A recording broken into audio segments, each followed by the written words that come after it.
E agora a gente vai falar do que interessa, não é verdade, pessoal? Alimentação natural em pacientes geriátricos. Inclusive, eu vou mostrar para vocês aqui no final alguns casos clínicos de muito sucesso. Graças a Deus eu tenho sucesso em todos os meus atendimentos. E quando a gente não vê resultado, e isso a gente sabe muito bem, né? Até mesmo a parte de alopatia, ou com cardio, com nefro, a gente depende que o tutor também se integre, né, de todo o protocolo e que eles façam também da maneira correta de como está sendo passado. Então, vamos começar aqui a entender os meus motivos. Os meus motivos são os meus animais. E alguns deles não estão mais aqui. Então, quando eu decidi buscar pela alimentação diferenciada para os meus bichos, eu não pensava em trabalhar com nutrição. Olha que coisa, né? Eu pensava em simplesmente mudar aquela situação. Eu achava que eles comiam a mesma coisa todo dia e que talvez aquilo pudesse até estar ajudando a adoecê-los. Talvez eu não estivesse escolhendo, né, o melhor produto para eles, enfim, por não entender mesmo de nutrição. Então, comecei a fazer cursos na área e comecei a aplicar. Esse daqui, que é o Jimmy, o meu chow-chow, ele vai aparecer aí no caso clínico. Esse é o Thor, teve linfoma. O Vitor Hugo, esse ele morreu de velhice mesmo, não teve, graças a Deus, não teve nada. E cadê? A minha cockerzinha Nikita, ela não tá aqui, mas ela teve câncer. E assim, os três aqui tiveram câncer. O Jimmy, ele não veio a óbito por causa do câncer, tá? O Thor, sim, e a Nikita também, que é a minha cocker. Mas o quadro dela eu nem coloquei aqui também, não. Coloquei somente o do Jimmy e de alguns pacientes, porque senão fica aquela coisa, ela só mostrou os dela, né? Mas não, eu mostrei mais aqui de clientes, para que a gente pudesse ter aí uma ideia de quadros diferenciados também, né? E todos esses outros estão comigo atualmente, são super saudáveis, desde então todos com uma alimentação natural e graças a Deus nunca precisaram nem fazer limpeza de tártaro. Então vamos ver aqui alguns conceitos básicos para a gente poder entender o que eu vou falar na sequência sobre a alimentação na idade senil. Tá? Qual o conceito e o objetivo da nutrição funcional? Quando a gente trata da nutrição, a gente busca tratar os aspectos individuais daquele ser vivo, tá? Os aspectos individuais, a parte bioquímica, a gente vai integrar, tá? Todos os órgãos envolvidos, porque a gente vai tratar na nutrição o organismo como um todo. Então, não adianta só ver que o meu paciente, ele tá com uma pancreatite, mas não ver qual foi a causa daquela patologia e também tratar o que mais pode estar envolvido com aquela doença, não é verdade? Então, a nutrição, ela busca isso, ela tem um objetivo único, que é nutrir e tratar o organismo como um todo. E para isso, lógico, aí seriam várias aulas em vários momentos diferentes, a gente aprender o passo a passo de se trabalhar a nutrição, e onde a gente vê que tudo começa pela boca, também existe uma parte intestinal seriamente envolvida, até porque ela envolve aí também o nosso sistema imunológico. E o objetivo vai ser esse, rastrear toda a sintomatologia, os sinais, o que está acontecendo com aquele paciente e observar as características individuais. Eu preciso saber se ele está se alimentando bem, se tem excesso de alimentação, excesso de quilocaloria, de nutrientes. Às vezes ele faz suplementações por conta própria. Eu acho que esse daqui é bom, eu vou dar. Quantas vezes a gente não pega pacientes onde o tutor ele está dando uma suplementação por conta própria? Eu comprei aquele probiótico, aquela bisnaguinha, eu dou sempre. Às vezes nem sabe muito bem para que significa, mas às vezes fez uma pesquisa na internet, ou fez aquele tratamento com você há anos atrás com corticoide para uma coceira, uma dermatite, e ele acha que aquilo resolveu. E ele, quantos aqui já não pegaram caso assim? E ele continua utilizando aquilo pelo fato da receita não ser controlada, ou até mesmo pela facilidade de poder comprar numa loja pet, na verdade. Ele vai lá, liga, pede e ainda entregam na casa dele, ainda mais no momento atual. Então, a gente precisa correlacionar tudo o que está acontecendo, todo o histórico daquele paciente. Quando vem um paciente para mim, como que eu cuido dele?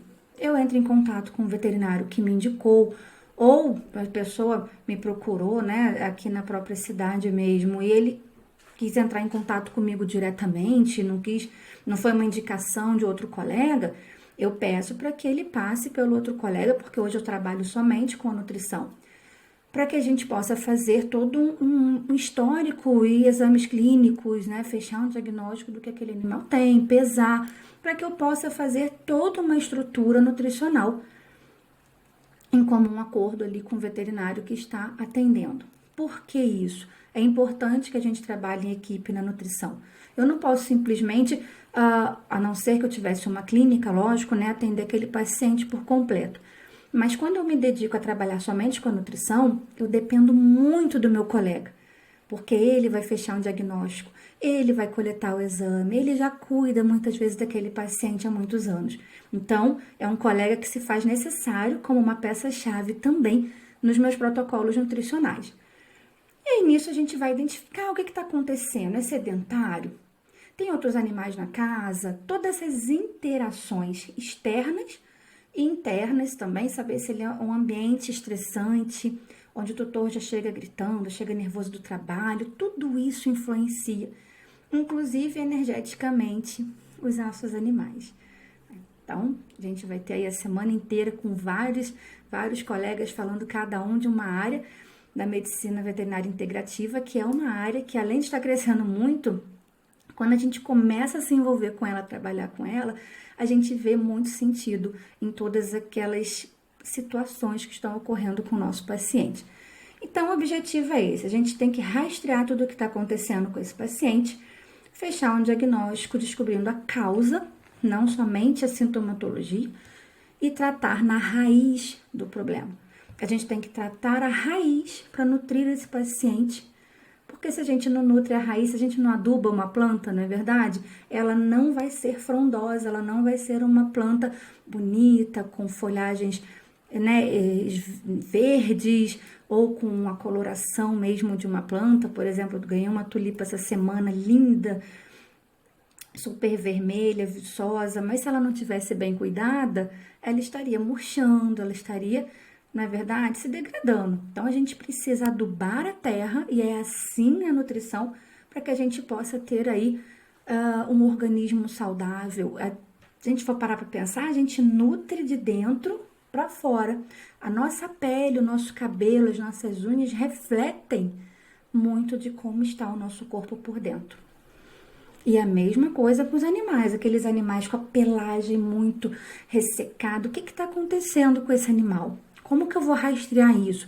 É só um problema de pele ou tem algo por trás causando isso? Então, esse é todo o sentido da nutrição funcional, tá? Os princípios básicos: a individualidade bioquímica, o tratamento é centrado, é focado no paciente. A gente busca aí, visa um equilíbrio nutricional. Eu costumo brincar dizendo que a gente trabalha com dietas espécie específicas. A gente tem animais herbívoros, carnívoros, onívoros ou como a gente, né? Nós somos onívoros, podemos até mesmo fazer uma dieta vegana. E temos aí os cães como carnívoros oportunistas. Então, eu procuro trabalhar dentro da necessidade daquele meu paciente, tá? Eu já fiz um trabalho também com aves bem interessante, então assim, é outra proposta, e cada um tem as suas especificações, tá? Então a gente tem que focar nisso daí. Procurar aí sempre ver a biodisponibilidade de nutrientes, e também os nutrientes também se concentram nos nutracêuticos, porque os nutracêuticos nada mais são que compostos bioativos provenientes de ervas, de frutas, de flores, que vão ali ter a sua propriedade, né, bioquímica, que faria o efeito nutracêutico de nutrientes concentrados numa cápsula ou na forma de pó. Enfim, hoje em dia a farmácia de manipulação veterinária aí brinca com as fórmulas, né? E ali eu vou trazer aquele nutriente para nutrir o organismo. E é assim que eu busco tratar os meus pacientes na nutrição. Então, eu tenho que saber a disponibilidade desses nutrientes, biodisponibilidade, para saber se naquele quadro aquela suplementação vai fazer efeito, ou o que eu preciso de nutrientes para poder nutrir aquele órgão que está debilitado. A saúde como vitalidade positiva e as interconexões em teias de processos bioquímicos, que nada mais é do que essa teia de interrelações metabólicas. Eu vou explicar aqui para vocês como que funciona. Por isso que a nutrição, ela procura integrar todos os órgãos como um todo, tá? Então aqui, geralmente a gente começa a ver uma patologia aparecer, aí a gente fugindo um pouquinho daquela parte toda energética, que também influencia muito. Mas a gente vê muitos desequilíbrios nutricionais. Será que de fato ele está comendo o melhor alimento? Será que esse alimento está fornecendo todos os nutrientes? Ele é biologicamente adequado? Ou mais próximo do que aquele animal realmente precisa? Então, a gente começa a ter um desequilíbrio, tá, na ingestão de macro e micronutrientes. E isso, com o passar do tempo, não é nunca a curto prazo, a gente não vai ver uma doença nutricional a curto prazo.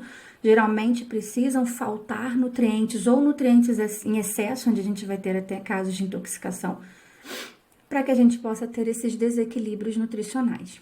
Então, quando eu tenho desequilíbrio nutricional, eu começo a ter disfunções imunológicas. O intestino ele vai começar a abrir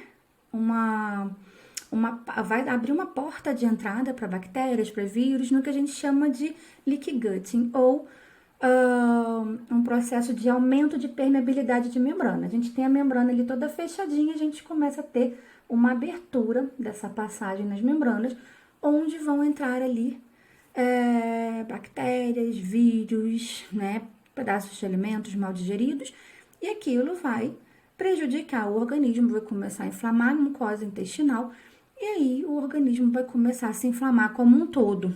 E o intestino ele está diretamente ligado ao sistema endócrino, ao sistema neurológico, a toda a parte metabólica do nosso organismo. Então, eu costumo dizer que quando a gente tem qualquer patologia que seja, o foco do tratamento precisa ser a nível intestinal. A gente precisa fechar essa barreira, a gente precisa cuidar da imunidade. O nosso sistema imunológico está lá em peso. 70% do sistema imunológico do organismo está na parte intestinal. Então, é sim muito importante a gente cuidar disso.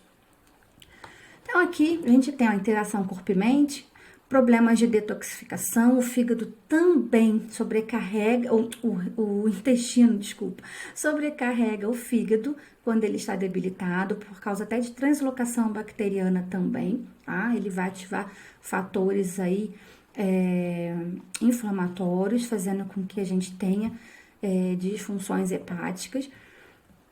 Desequilíbrios estruturais, tá? Desequilíbrios de lipídios, aqui alterações gastrointestinais, às vezes aquele paciente que não melhora nunca de uma colite, a gente precisa estudar melhor o que está acontecendo. Nossa, eu dei tanto antibiótico para esse animal, fiz todo o protocolo como manda o figurino e ainda não está melhorando. A gente não tem o conhecimento, a gente não aprendeu, pelo menos quem já é formado há mais tempo, que a gente necessita fazer depois um pool de probióticos por um prazo maior, um período maior, para que a gente possa reprogramar esse intestino. Como eu disse, isso aqui é só uma pincelada, né, do que é a nutrição, e para vocês entenderem como o corpo começa a ficar doente.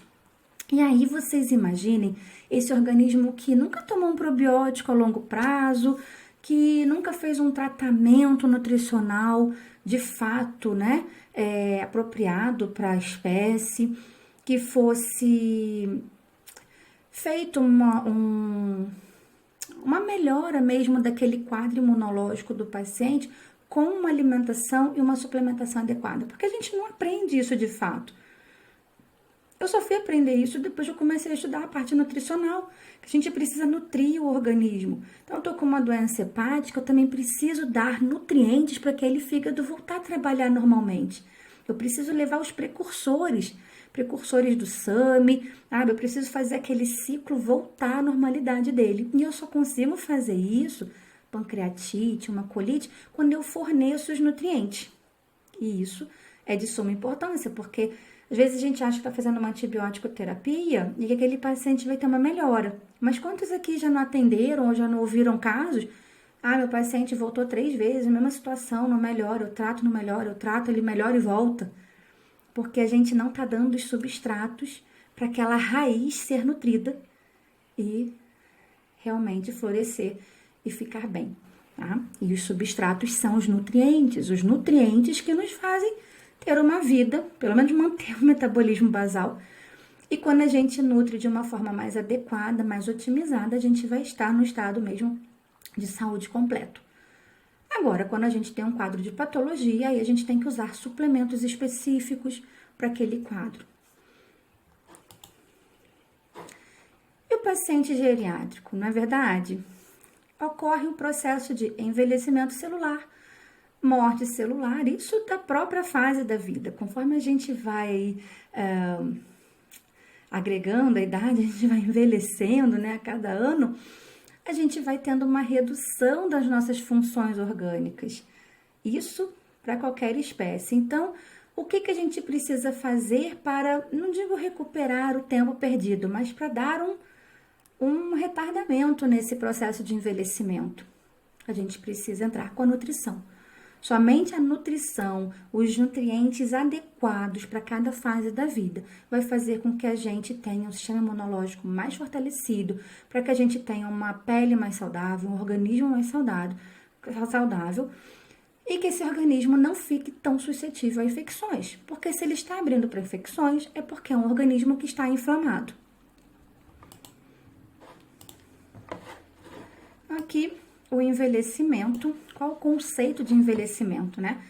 É um processo biológico complexo que vai determinar a redução progressiva da capacidade de um indivíduo para manter as situações de estresse fisiológico interno e estresse ambiental externo, no qual vai aumentar a vulnerabilidade a enfermidades e pode ser determinante para levar o indivíduo à morte.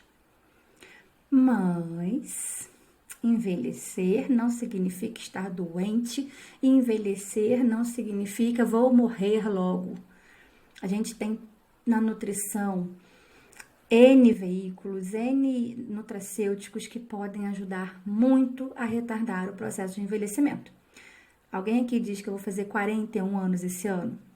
Haja suplemento.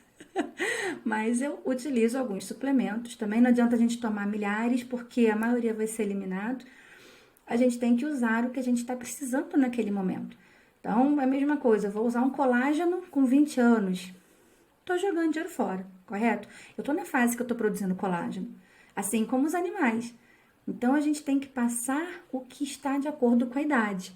Ou nas fases da vida. Então, o animal, quando está na fase de gestação, ele vai precisar de N nutrientes para manter a gestação, para manter a mamãe bem e para manter os filhotes saudáveis. Nossa, eu já tratei de várias mamães aí, até de canis, que na hora que os filhotes nasciam, nossa, era a gostosura de ver, sabe? Aqueles filhotes saudáveis, aquele pelo todo brilhante, maiores até do que, às vezes, o que se alimentava sem ser por alimentação natural e não tinha tido uma suplementação específica, porque não é só pegar, às vezes, uma suplementação pronta e dar. Se você cuida de forma individual, vendo todo o meio que aquele animal habita, sabe? Se é um meio mais calmo, é um canil, ou aquele animal vai ficar no isolamento, ele recebe todo o amor do mundo, ou é um animal que não recebe todo o amor do mundo, é um animal de esporte. A gente tem várias questões para analisar, para saber se de fato a gente deve passar X ou Y de alimentos ou de nutrientes. Até porque cada paciente tem sua característica individualizada, né? Eu tenho um animal que é muito preguiçoso, ou tenho um animal que é muito agitado, ou tenho um animal que é um animal de esporte. A gente tem várias características, e às vezes com animais da mesma casa. Então, a gente tem que observar as características individuais de cada um. E isso vai fazer toda a diferenciação no tratamento desse paciente, tá? E aí, do termo geriatria, né? Geriatria, ela vem do grego geras, que significa idade avançada, e o iatrik, que é cirurgia ou medicina. Então, é a medicina dos velhinhos. Ela vai se dedicar aí aos problemas específicos da idade mais avançada.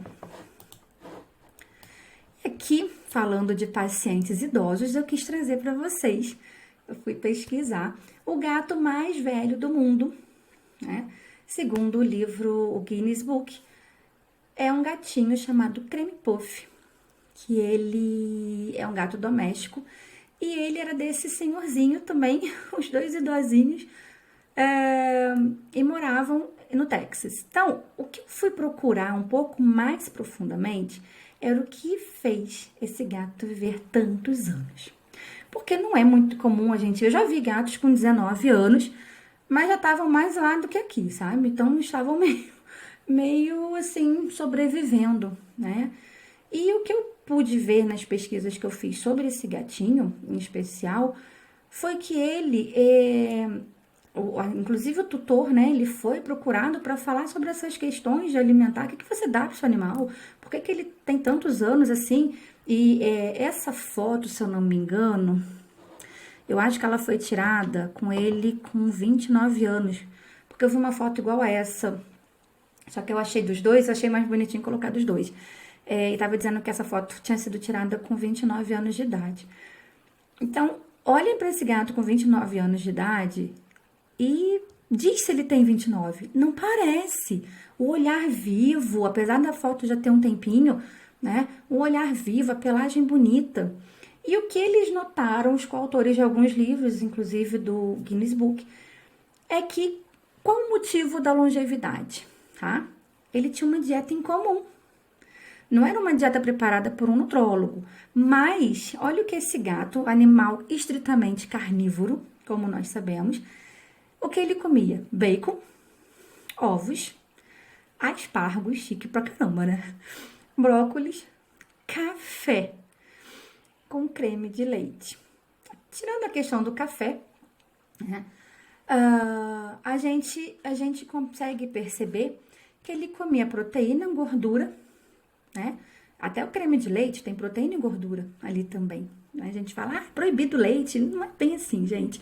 A gente tem que saber entender dos alimentos, da parte nutricional, para depois a gente poder falar bem ou mal dele e se serve ou se não serve para aquela espécie, tá?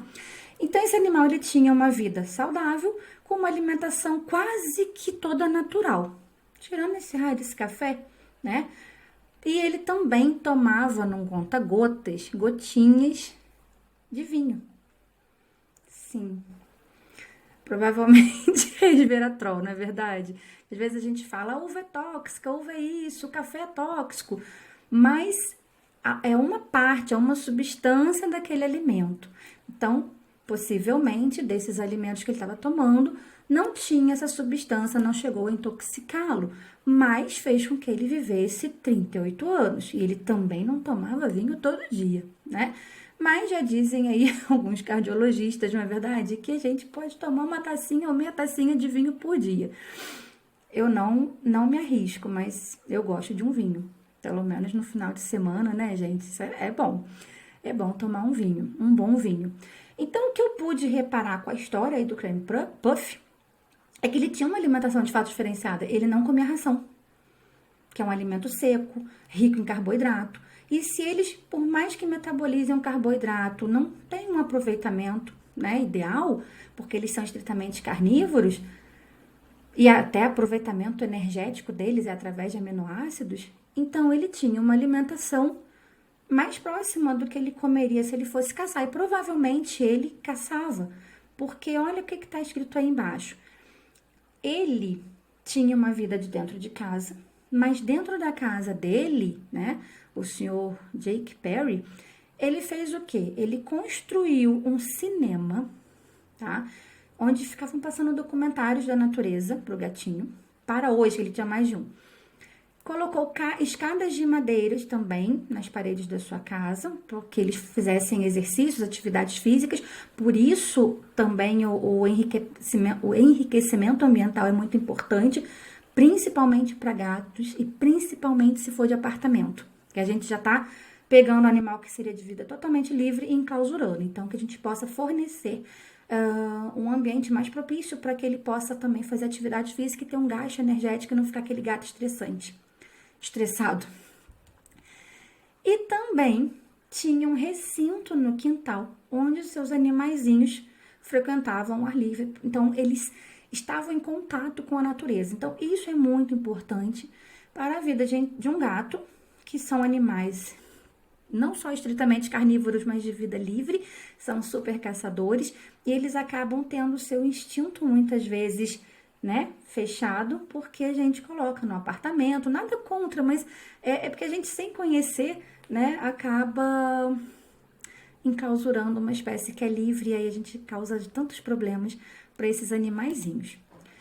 E aqui eu também não podia deixar de fora, fui pesquisar o cão mais velho do mundo. Bem, segundo o Guinness, e eles buscam por registro, né, pessoas que tenham registro, esse cão foi o mais velho do mundo. Hoje a gente já tem relatos de outros, mas ele morreu aí com 29 anos e 5 meses. E era um cão boiadeiro. Olha que bacana, um cão de vida livre, que vivia na natureza. E também comia carne, enfim, alimentos da natureza, tá? E ele trabalhou como boiadeiro por quase 20 anos. Então, isso, gente, fez com que ele tivesse total contato com a natureza, né? Então, isso realmente faz com que ele tivesse uma vida mais livre, tivesse uma vida mais saudável. É uma atividade física, não deixa de ser uma atividade física. Assim como o gatinho subir as escadinhas, as plaquinhas de madeira, poder correr no quintal, ter essa vida livre. Os meus gatos têm vida livre no quintal. Corre, sobe árvore, desce, sobe, desce. De vez em quando tem que arrancar o Garfield de lá, porque ele às vezes sobe e não sabe descer, né? Então, essa vida livre os faz mais saudáveis, né? Então, a gente também precisa analisar isso, incentivar o tutor a levar o seu animalzinho para caminhar, para correr, ou deixar num local onde ele possa ter um adestrador que possa fazer atividades com ele, se às vezes o tutor não tiver tempo. Mas o que a gente precisa fazer como profissional é estimular a isso, é estimular a ancestralidade desse animal. Ele não vai ser agressivo por isso, ele vai ser feliz porque ele está fazendo coisas que ele faria. Vou dar um exemplo simples. A minha mãe tem uma maltês e ela cria a Bia numa bolha. É um bebê dela. Os meus eu também chamo de bebê, meu filhinho, mas eu deixo eles terem a vida livre deles. Vai, corre no quintal, sobe em árvore, volta, né? Come alimentação aqui crua, que eu dou alimentação crua para eles. E eles são assim, dormem dentro de casa, mas brincam, tem toda uma liberdade. Os cães também no quintal, eles fazem atividade física, então são animais saudáveis. E a da minha mãe, quando vem aqui em casa, ela é de apartamento. Ela caminha com a cachorrinha todo dia, faz a atividade dela, isso aí tá tudo certo. Só que às vezes eu fico, mãe, deixa ela vir aqui para ela brincar na grama. A cachorra de branca fica preta, porque ela rola na terra e rola com os gatos e rola com os cachorros. Então, assim, mesmo sendo uma maltês, ela tem instinto. E o instinto dela é o ar livre, é com a natureza, porque é isso que eles querem. Então, a gente precisa respeitar essas características dos nossos animais, dos nossos pacientes. E aqui uma coisa que eu gosto de falar e sempre deixar bem claro, que a gente não deve fazer terrorismo nutricional. Por quê?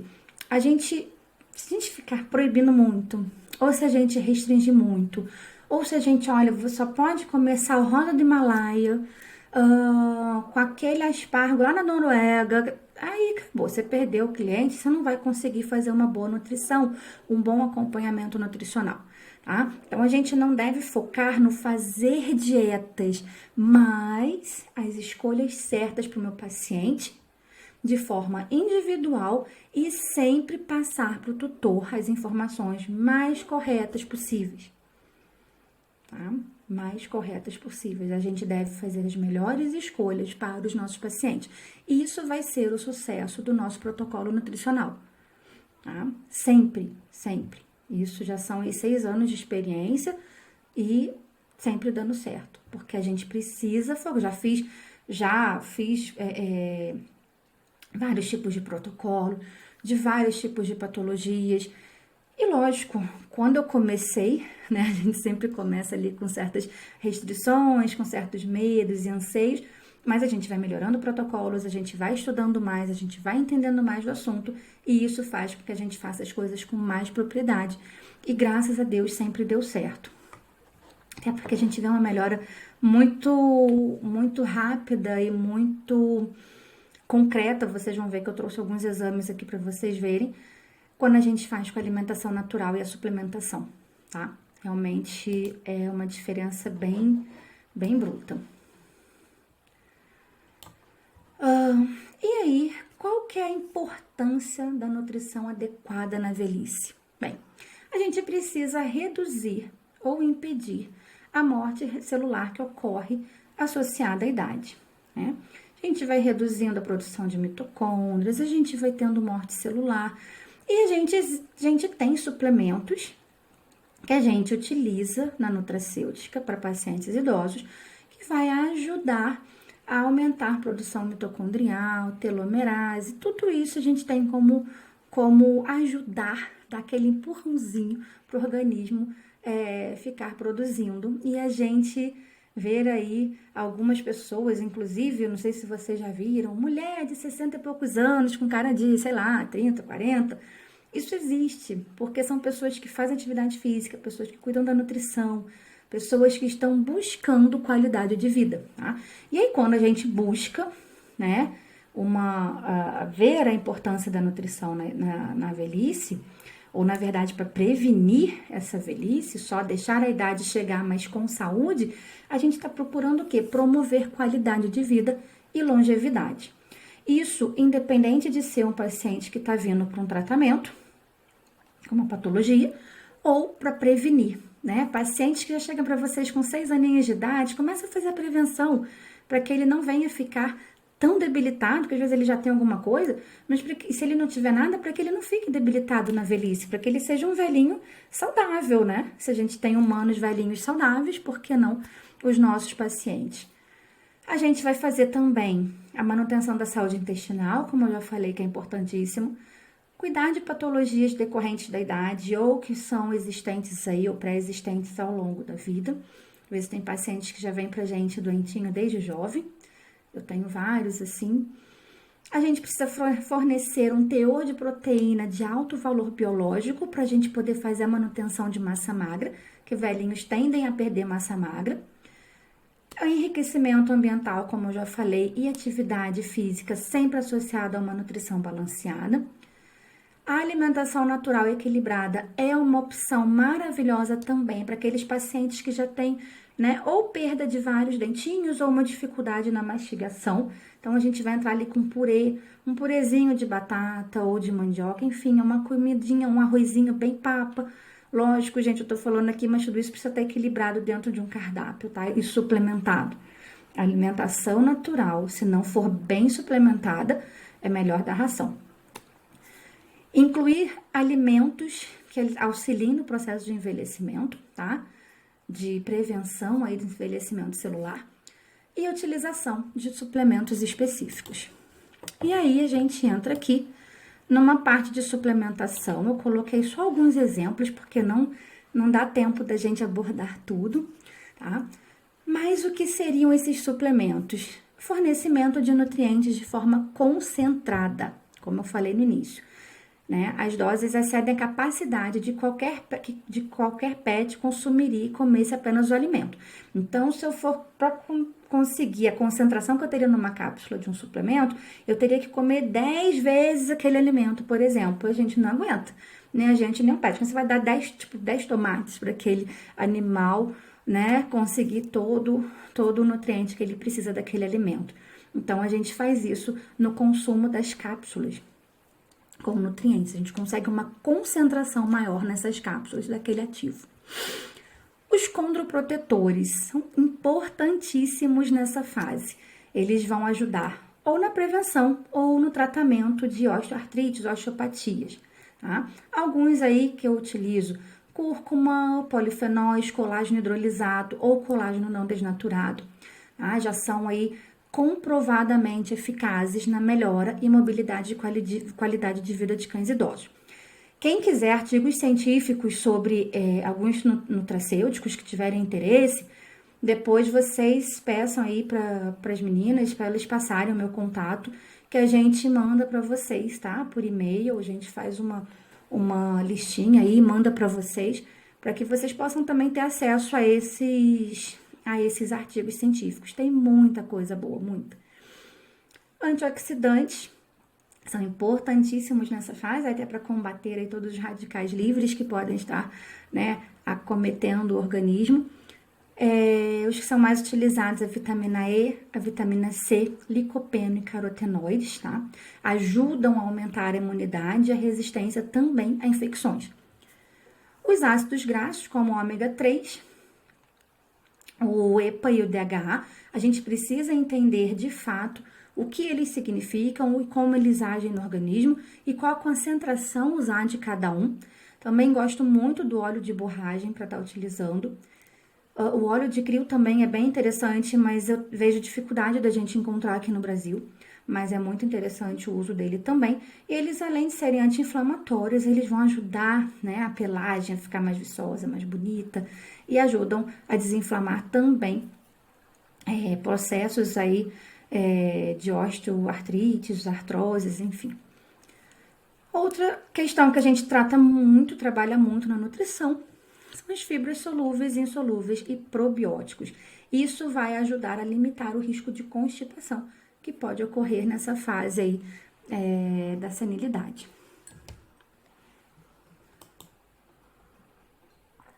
Aqui, vamos... e esse é o de IME, em memória. Quando ele teve a polirradiculoneurite.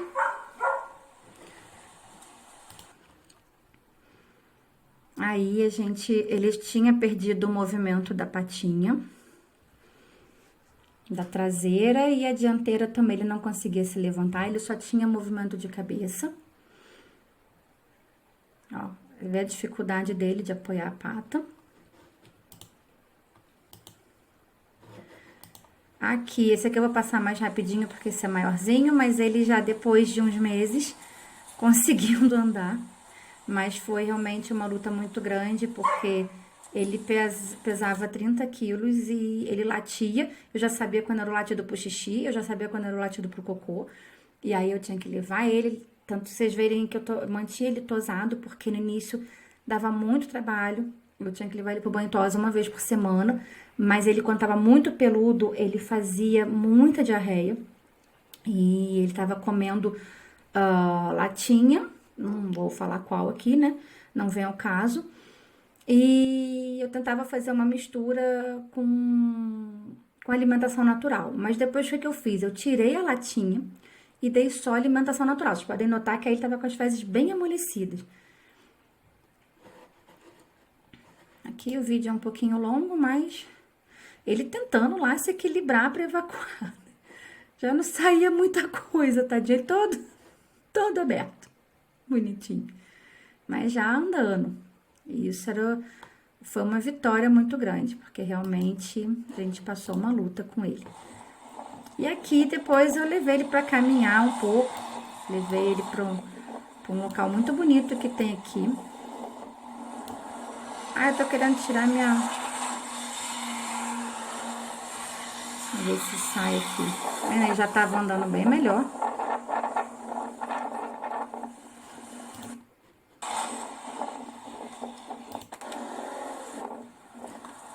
E a Bela, que eu tenho ela até hoje, muito louca. Ela apaixonada nele, mas derrubava ele, por isso que eu não deixava muito ela perto dele, porque acabava machucando, né, ele sem andar. E aqui ele comendo, voltando a comer o pratinho dele de alimentação natural, pratinho básico, né? Então, cães grandes, a despesa também é um pouco alta, porque a quantidade de comida é bem elevada. E a suplementação, ainda mais os nossos pacientes, que é por quilo, né, de peso vivo. Mas aí já mostrando total vontade de comer, coisa que ele não tinha. Ele ficou na seringa por 1 mês e meio, 2 meses. Super trabalhoso. Cheguei a passar sonda também, porque eu mesma já não tava mais aguentando. Era dia e noite sem dormir, para poder cuidar dele. E aqui, para mostrar para vocês que os bichinhos precisam da vida saudável, esse é o meu Lucky. Ele foi resgatado da estrada, ele não tem movimento dessa patinha. E a Bela, super feliz, também na praia. Tendo, assim, só que é uma labrador, né, gente? Sem noção, então ela tinha uma corda de 20 metros pra poder não fugir. Eu quase perdi o braço porque ela puxava com tanta força. Mas a alegria deles estarem em contato com a natureza. Né? Nunca tinha ido na praia, essa daí foi a primeira vez. E para vocês verem como eles têm essa necessidade de estar perto da natureza, né? E é importante, sempre que puderem, indiquem os tutores e vocês mesmos também com os seus procurem levar para fazer passeios, atividades físicas. Às vezes a gente parar para pensar, santo de casa não faz milagre, às vezes a gente acaba não dando tanta atenção para os nossos, mas eles também merecem ter atenção.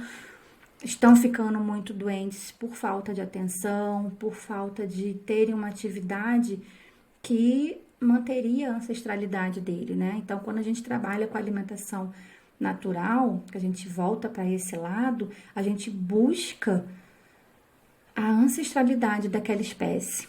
Como ele seria, ou como ele faria se ele vivesse na selva, na floresta, enfim, se ele tivesse que caçar. Lógico que a gente não vai ficar deixando eles caçarem e morrer de fome, porque hoje a gente adaptou, a gente domesticou, a gente tem que unir as duas realidades. Os meus aqui em casa, principalmente os gatos, eu deixei eles terem uma vida livre de caçarem. Inclusive o Pixel e o Garfield, que tem apenas 8 meses, aos 2 meses eles caçaram um passarinho, trouxeram e comeram. Então o instinto deles é muito aflorado desde a infância, mas justamente porque eu deixo sair, caçar. Então eles não brincam com a caça, eles sabem que estão caçando para comer. É uma necessidade alimentar deles. Outro dia eu tava aqui no meu escritório, eu tô ouvindo crack, crack. Quando eu olhei, Pixel com um passarinho enorme comendo a asa. Né? Mas, assim, da espécie, a gente respeita isso, né? Eu acho que é o mais importante. Aqui um quadro de um canino macho, um cocker, com pancreatite. Essa pancreatite era recorrente, tá? Ele já estava há 2 anos tendo pancreatite recorrente. Tinha nódulos no pâncreas, hepatopatia também estava bem elevada, hipertensão arterial, nefropatia. Segundo os védicos que me passaram o caso, falaram que foi pelo o excesso de antibiótico terapia ao longo desses 2 anos. Então, aqui vocês podem ver o hemograma, com a anemia normocítica normocrômica, ureia aqui elevada, creatinina. Aí é que a gente vê que a gente não faz milagre na nutrição. E quando a gente tem várias patologias envolvidas, várias sintomatologias, a gente precisa cuidar do que tá pior. E aqui, pra mim, o que tava pior não era o rim propriamente dito, porque o rim tava ficando ruim naquele momento que ele veio pra mim. Mas a fosfatase alcalina tava gritante e eu tinha que resolver com a nutrição aquela pancreatite que era recorrente. Então, como nada daquilo que estava sendo feito estava adiantando, a gente tirou tudo que ele estava tomando de alopatia, com consentimento dos colegas, lógico. E aí, eles mesmos já não queriam mais dar antibiótico. E aí, eu entrei com toda a parte natural. Aqui foi 20 dias após o tratamento com alimentação natural e nutracêuticos, tá? O hemograma já melhorou. A gente vê aqui a redução da ureia, da creatinina, tá? Um leve aumento da proteína aqui, a gente estava ajustando. Isso aí a gente às vezes não consegue, pessoal, ainda mais em 20 dias, ajustar todo o quadro do paciente, ainda mais um desse nível, né? Mas aqui a gente já teve uma redução drástica das fosfatases, vocês lembram lá, né? 2.000 e pouco. Cadê? Deixa eu voltar aqui, ó. 2.153, vocês estão dando para ver aqui. E aqui, 603, tá? O colesterol um pouquinho elevado. E o fósforo, eu recebi uma ligação do colega desesperado por causa disso, eu também fiquei desesperada e a gente entrou com quelante de fósforo. Então, nada que a gente consiga reverter. A gente conseguiu reverter essa situação, graças a Deus. E o animal teve uma longevidade aí de mais 2 anos ou 3 anos, mas super bem. A tutora ligava para agradecer, porque o bichinho dela ganhou disposição. Ele chegou para mim, gente, ele quase nem andava, né? De tão mal que ele tava. E ela falou que ele pulava no sofá, que ele voltou a pular no sofá. Isso é muito gratificante pra gente, né? Ainda mais em pouco tempo. E aí ele começou a brincar, queria até namorar com a almofada, brincar, rosnava, enfim, ele voltou a ser um jovem senhor. E ele não veio a óbito por causa de pancreatite. Realmente a pancreatite dele nunca mais voltou, ficou estabilizada e ele ficou numa dieta de manutenção, que a gente chama de manutenção. Ele teve aquela patologia, a gente fez uma dieta específica para tratar aquilo e depois a gente faz uma dieta para colocar o paciente em manutenção. Aqui um outro idosinho, né? 10 anos, a maioria que eu atendo é idoso, pessoal. Macho, SRD, com artrose bilateral em quadril e alteração hepática, muita dificuldade para andar e também muito obeso. A dificuldade para andar, a tutora relatou, porque quando eu estive na casa para atender o paciente nem se mexia. Eu ficava olhando, parecia que ele não estava vivo, de tão quieto, de tão apático que aquele animal estava. E a gente olha para o exame, não tem tanta diferença assim para dizer que ele estava tão abatido, mas ele estava com um peso imenso. Era um cão que deveria pesar 30 quilos, estava pesando 55, se eu não me engano. Já tem bastante tempo que eu atendo esse paciente. Então, era realmente demais. E aí, a gente fez o tratamento e 30 dias depois, a gente já não tinha mais o quadro, né, anêmico, que a maioria das anemias são inflamatórias. E a gente já teve aí uma redução também nos exames, na parte bioquímica aí desse paciente, né? Onde a gente conseguiu estabilizar aí a fosfatase alcalina e depois a gente foi seguindo com tratamento de emagrecimento. Depois de um tempo que eu voltei lá, o cachorro me recebeu latindo, com o pelo todo brilhoso, já tinha emagrecido bastante, porque foi uma tutora, apesar de idosa, que levou o tratamento super a sério.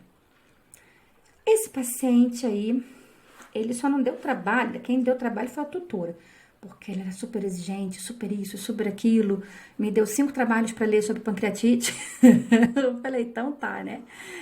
Segundo ela, a veterinária não sabia tratar de pancreatite, mas, e aí ela estava apelando para nutrição, achando que poderia ser aí a última cartada dela, né? Porque ela também já estava passando por um processo aí crônico com esse paciente, com esse animalzinho. E aí, também, eu nunca vem sozinho, né? Nunca vem com a pancreatite somente. Ele vem com cardiopatia, alteração hepática. E o que eu não coloquei, esse animalzinho ainda tinha cristalúria, só para ajudar. E aí, a gente faz um cardápio que ele tem que ser, assim, bem estreito, bem enxuto, com alimentos que possam aí ser específicos e serem benéficos para todo o quadro que esse animal se encontra. Então, isso reduz um pouco a quantidade de alimentos que eu posso fornecer para esse paciente, tá? Então, aqui a gente tem o primeiro exame dele, o primeiro hemograma, algumas taxas elevadas e a amilase e lipase bem alteradas. A gente tinha feito, eu não coloquei todos os exames aqui, porque era muita coisa. A gente fazia, a cada 15 dias, ela repetia todos os exames, e era muita quantidade. E aí, para colocar tudo aqui também, ia ficar muito maçante. Mas, resumindo, né, 20 dias após, o quadro anêmico também passou, porque você trata a inflamação, você consegue desinflamando o organismo e a gente some com esse quadro inflamatório. Aqui, triglicerídeos, tá vendo, ó? A amilase e lipase ó, de 7.000 para 3.400. A lipase também reduziu significativamente. Mais 15 dias, a gente teve a redução total, a gente fez também a lipase imunorreativa, normalizou tudo. E esse paciente ficou super bem. Aí a gente foi tratando junto a cristalúria, mas eu não podia entrar com tudo que é suplemento junto. Então, eu tentei tratar o máximo que eu pude com alimentação. E aí, a suplementação eu fui utilizando para o que era mais grave primeiro. Eliminamos. Aí, a gente foi utilizar para outra situação. Eliminamos. E aí, depois a gente foi tratando a cristalúria como um todo. Tá? E esse animalzinho tá bem até hoje. Foi um dos meus primeiros pacientes. E ele já tinha 13 anos na época. Aqui, um pacientezinho macho. Um West. Ele tinha dermatite generalizada. Tinha feito exame, né? E deu aí que ele tinha realmente a deficiência de IgA. E já tinha feito vários tratamentos também sem resultados. Ele tinha tomado muito tempo corticoide e depois ele, quando eu fui atender ele estava já com um Apoquel, tá?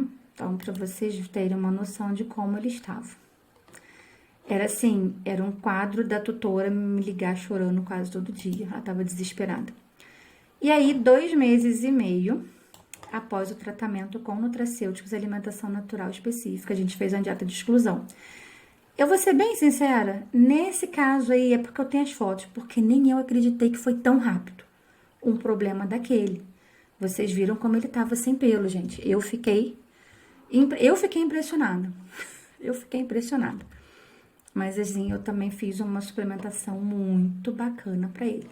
Lógico, ainda tinha uma falhazinha ou outra, mas gente, o tanto de pelo que ele não tinha, e olha o brilho desse pelo dele, né? Lógico que aqui também estão curtinhos os pelos, não tá um pelo super longo, mas depois a gente conseguiu normalizar, estabilizar esse paciente, o que nos deu muita alegria, porque a tutora estava desesperada, o marido dela já não queria pagar mais tratamento, e quando ele viu esse resultado, ele começou a pagar o tratamento com gosto, porque não é uma suplementação barata para um quadro como esse, para a gente ter conseguido recuperar tão rápido, né? Bem, queria agradecer a todos vocês, né, por estarem aqui assistindo. Qualquer dúvida que vocês tiverem, eu vou estar aqui para poder responder vocês. E quem quiser também fazer inscrição no meu curso, são todos bem-vindos. Essa turma próxima, agora vamos ter homeopatia e nutrição para aves. E aqui os meus contatos, quem quiser entrar em contato, quem quiser o material, tá, pessoal? Eu tenho bastante artigo científico aí de nutracêuticos, sobre os colágenos, o C2, boswellia, de acereína, vários nutracêuticos, principalmente aí falando desse tema, né, mas para outras patologias também. E petisco funcional aí para cães, gatos e aves, várias receitinhas aí que eu desenvolvi para os nossos pets. Então, muito obrigada a todos e tenham uma ótima semana acadêmica de Medicina Veterinária Integrativa. Gratidão pelo convite.